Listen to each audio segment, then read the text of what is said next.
जिस स्थान पर आज योरोला की गुफाएं स्थित है वह क्षेत्र किसी एक काल में विकसित नहीं हुआ, बल्कि यह भूवर्गीय, सामाजिक और राजनीतिक परिवर्तनों की एक लंबी श्रृंखला का परिणाम है। यह पूरा इलाका दक्कन क्षेत्र का हिस्सा है, जहां लाखों वर्ष पहले ज्वालामुखीय गतिविधियां के कारण बेसाल्ट पत्थर की मोटी परतें बनी। यह कठोर पत्थर आगे चलकर शैल काट स्थापक के लिए सबसे उपयुक्त सिद्ध हुआ। ऐतिहासिक दृष्टि से यह बात अत्यंत महत्वपूर्ण है, क्योंकि यदि यह क्षेत्र बलुआ पत्थर या नरम चट्टानों का होता तो कैलाश मंदिर जैसी संरचना का निर्माण संभव ही नहीं होता। मानव इतिहास के प्रारंभिक काल में यह इलाका घने जंगलों और प्राकृतिक जल स्रोतों से घिरा हुआ था। यहाँ कोई बड़ी शहरी केंद्र नहीं था। स्थानीय जनजाति और छोटे समुदाय अपने जीवन यापन के लिए जंगल और कृषि पर निर्भर थे। यह क्षेत्र व्यापारिक मार्गों से दूर था, इसलिए राजनीतिक सत्ता की दृष्टि से भी यह लंबे समय तक अपेक्षित रहा। यही कारण है कि यहाँ बड़े पैमाने पर निर्माण अपेक्षाकृत देर से शुरू हुआ। बौद्ध गुफाओं का काल और एरोला का महत्व लगभग 5वीं शताब्दी ईसा पूर्व में जब गौतम बुद्ध दक्कन क्षेत्र में फैला, तब एरोला पहली बार एक संगठित धार्मिक केंद्र के रूप में उभरा। बौद्ध भिक्षुओं को वर्षावात, ध्यान और अध्ययन के लिए शांत स्थानों की आवश्यकता थी। एरोला का चट्टानों इस उद्देश्य के लिए आदर्श थी कि इस काल में यहाँ पहली बौद्ध गुफाएं बनाई गई, जिसका स्वरूप सरल है। इन गुफाओं में कोई भव्यता नहीं थी, क्योंकि इनका उद्देश्य पूजा से अधिक साधना और शिक्षा था। इस चरण में यह दृष्टि है कि एरोला का उपयोग केवल व्यापारिक धार्मिक जरूरतों के लिए किया जा रहा था। किसी विशाल मंदिर या राजकीय परियोजना की कोई योजना नहीं थी। कैलाश मंदिर की अवधारणा इस समय तक अस्तित्व में नहीं थी। सत्ता, अस्तित्व और धार्मिक संतुलन। 7वीं शताब्दी के बाद दक्कन की राजनीति में बड़ा बदलाव आया। बौद्ध धर्म का प्रभाव धीरे धीरे कम होने लगा और हिंदू तथा जैन परंपराएं पुनः सशक्त होने लगी। इस काल में चालुक्य और बाद में राष्ट्रकूट शासकों का उदय हुआ। इस नए शासकों के साथ धार्मिक संरक्षा और स्वरूप भी बदला। अब धार्मिक निर्माण केवल साधना तक सीमित नहीं रहा, बल्कि वह सत्ता, वैधता और प्रतिष्ठा की प्रतीक बनने लगा। एरोला में इसी समय हिंदू गुफाओं का निर्माण शुरू हुआ। इन गुफाओं में शैव और वैष्णव परंपराओं की मूर्तियां उकेरी गई। रामायण और महाभारत के दृश्य पहली बार यहाँ पत्थरों में उतारे गए। फिर भी यह गुफाएं पारंपरिक शैली में थी, अर्थात चट्टानों के भीतर की ओर काटकर बनाई गई थी। अभी तक कोई भी संरचना ऐसी नहीं थी जो ऊपर से नीचे की ओर काटी गई हो। राष्ट्रकूट वंश और एक नए प्रकार के निर्माण की सोच। 8वीं शताब्दी के मध्य तक दक्कन में राष्ट्रकूट वंश पूरी तरह स्थापित हो चुका था। इस वंश के शासक न केवल सैन्य रूप से शक्तिशाली थे, बल्कि वे सत्यापन के माध्यम से अपनी शक्ति को अस्थायी रूप देना चाहते थे। जब कृष्ण प्रथम सत्ता में आए, तब उत्तर और दक्षिण भारत में भव्य मंदिरों की प्रतिस्पर्धा अपने चरम पर थी। पल्लव और चालुक्य शासक अपने मंदिरों के लिए प्रसिद्ध हो चुके थे। राजकूट के लिए यह आवश्यक हो गया था कि वे ऐसा कुछ करें जो पहले कभी ना हुआ हो। इस संदर्भ में कैलाश मंदिर की योजना बनी। यह निर्माण साधारण नहीं था। यह केवल एक धार्मिक निर्णय नहीं था, बल्कि यह एक राजनीतिक और सांस्कृतिक घोषणा थी। उद्देश्य यह था कि राजपूत सत्ता को पत्थर में एक प्रकार अंकित किया जाए कि आने वाली पीढ़ियां उसे नजरअंदाज ना कर सके। कैलाश मंदिर की असाधारणता का जन्म। इतिहासकारों के अनुसार कृष्ण प्रथम के बाद में यह विचार उभरा कि यदि शिव का निवास कैलाश पर्वत माना जाता है, तो उनका मंदिर किसी साधारण इमारत की नहीं क्यों बनाया जाएगा। इस विचार ने धीरे धीरे इस स्पष्ट योजना का रूप ले लिया। निर्णय लिया गया कि पूरा मंदिर एक चट्टान का तराशा जाएगा और निर्माण ऊपर से नीचे की ओर किया जाएगा। यह निर्माण अपने आप में अभूतपूर्व था, क्योंकि इससे पहले भारत में इस पैमाने पर कोई ऐसा प्रयास नहीं हुआ था। इस चरण में वर्षों तक केवल योजना, मापन और गणना का काम चला, कोई खुदाई शुरू नहीं हुई। शिल्पकार और वास्तुकारों को यह सुनिश्चित करना था कि यदि ऊपर से नीचे की ओर काटते समय कोई गलती हो जाए तो पूरे निर्माण को रोका जा सकेगा। इसलिए यह कार्य अत्यंत सावधानी और दीर्घकालीन सोच के साथ आगे बढ़ाया गया। निर्माण की वास्तविक शुरुआत और प्रारंभिक खुदाई 8वीं शताब्दी के मध्य में, जब राष्ट्रकूट शासक कृष्ण प्रथम ने कैलाश मंदिर के निर्माण का अंतिम निर्णय लिया। तब यह कार्य किसी सामान्य मंदिर निर्माण की तरह आरंभ नहीं हुआ। सबसे पहले पूरे पहाड़ी क्षेत्र का विस्तृत सर्वेक्षण किया गया।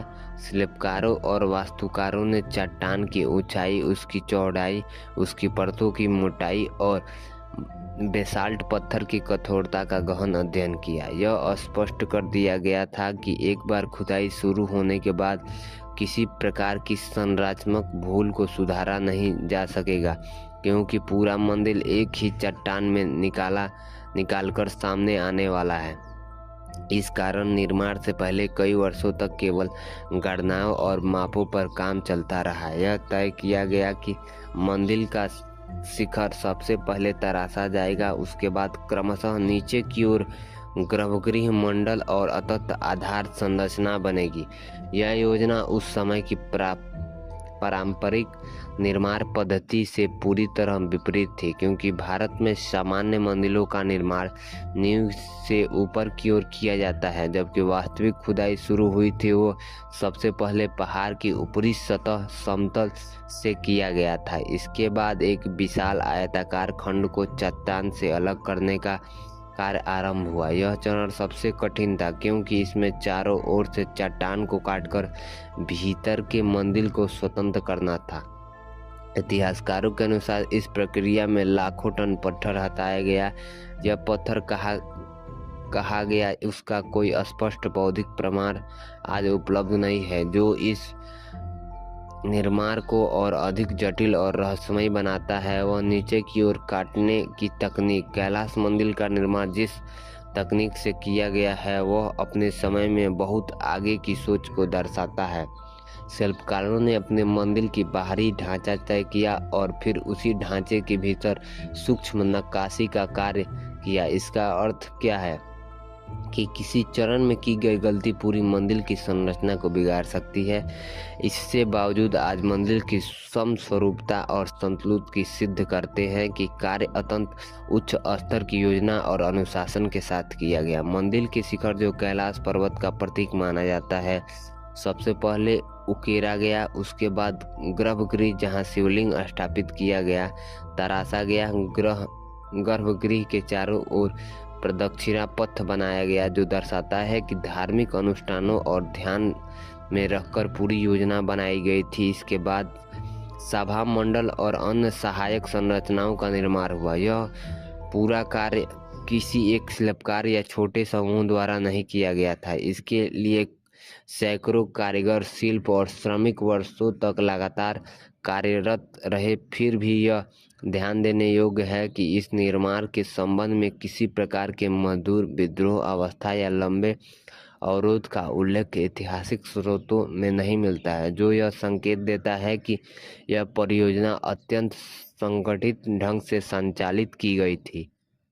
मूर्तिकार और शिल्प का ऐतिहासिक महत्व। जब संरचना खुदाई पूरी हो गई तब मंदिर की दीवारों और स्तंभों की मूर्तिकला का शुरुआत हुआ। यहाँ रामायण और महाभारत के दृश्य उभरे गए, जिसमें केवल धार्मिक कथाएं ही नहीं बल्कि उस समय के सामाजिक और संस्कृतियाँ के संकेत दिखाई देते हैं। इन मूर्तियों की विशेषता यह है कि वे दीवार पर उभरी हुई नहीं बल्कि लगभग पूर्ण चित्र आयामी रूप में दर्शाई गई हैं।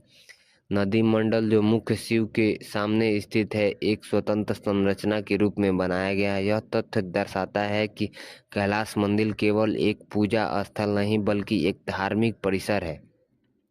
हथियारों और सिंहों की विशाल मूर्तियां मंदिर के आधार को सहारा देती हुई प्रतीत होती हैं, जिससे यह संकेत मिलता है कि शिल्पकारों ने प्रतिमाकता और संरचना दोनों पहलुओं को समान महत्व दिया। निर्माण का पूर्ण होने का तत्काल प्रभाव।